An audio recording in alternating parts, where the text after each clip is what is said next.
রাজধানীর ধানমন্ডি ৩২ থেকে আটক রিকশাচালক মোহাম্মদ আজিজুর রহমানকে কিসের ভিত্তিতে সন্দেহভাজন হিসেবে একটি মামলায় গ্রেফতার করা হয়েছে তা জানতে চেয়ে ধানমন্ডি থানার ভারপ্রাপ্ত কর্মকর্তার কাছে ব্যাখ্যা তলব করা হয়েছে। একই সঙ্গে ওই পুলিশ কর্মকর্তার সাম্প্রতিক কর্মকাণ্ড ও বক্তব্যে কোনো অসঙ্গতি রয়েছে কিনা তা খতিয়ে দেখার ব্যবস্থা নিয়েছে ঢাকা মহানগর পুলিশ। রোববার অন্তর্বর্তী সরকার এক বিবৃতিতে এ কথা জানিয়েছে। বিবৃতির বিষয়ে প্রধান উপদেষ্টার প্রেস উইং থেকে পাঠানো এক বিজ্ঞপ্তিতে বলা হয়, দায়ের করা মামলায় আজিজুর রহমানের সম্পৃক্ততা তদন্ত করার ক্ষেত্রে সম্প্রতি সংশোধিত সিআরপিসির ১৭৩ এ ধারা মোতাবেক অতিসত্বর প্রতিবেদন দাখিলেরও নির্দেশ দেওয়া হয়েছে। এরই মধ্যে রিকশাচালক আজিজুর রহমানের জামিন দিয়েছেন আদালত। রোববার দুপুরে শুনানি শেষে চিফ মেট্রোপলিটন ম্যাজিস্ট্রেটের আদালত তাকে জামিন দেন। এদিন আসামিপক্ষের আইনজীবী ফারজানা ইয়াসমিন রাখি তার জামিন চেয়ে আবেদন করেন। শুনানি শেষে আদালত তার জামিনের আবেদন মঞ্জুর করেন।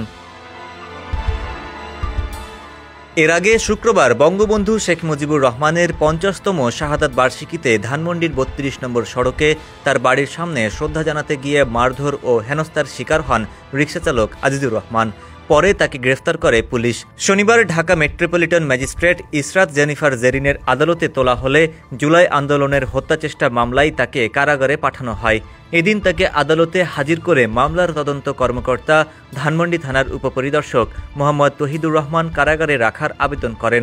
পরে বিচারক তাকে কারাগারে পাঠানোর আদেশ দেন।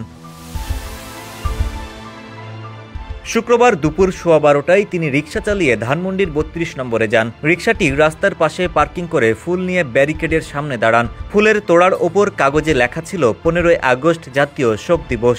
হাতে ফুল দেখে গণমাধ্যম কর্মী এবং ইউটিউবাররা তাকে ঘিরে ধরে ফুল নিয়ে আসার কারণ এবং তার রাজনৈতিক পরিচয় জানার চেষ্টা করেন।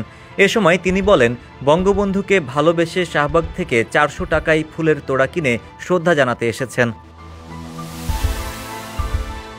রোববার ডিএমপির মিডিয়া ও পাবলিক রিলেশনস কর্মকর্তা মোহাম্মদ তালিবুর রহমান স্বাক্ষরিত এক বিবৃতিতে এ তথ্য জানানো হয়েছে। বিবৃতিতে আরও বলা হয়েছে, ইতোমধ্যে সামাজিক যোগাযোগ মাধ্যম সহ বিভিন্ন গণমাধ্যমে মোহাম্মদ আজিজুর রহমানের গ্রেফতার ও মামলা নিয়ে অহেতুক ভুল তথ্য ছড়ানো হচ্ছে।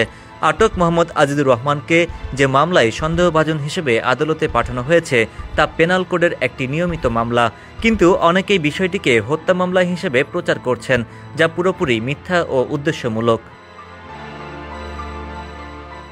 হাসানুর আরিফিন, সমকাল।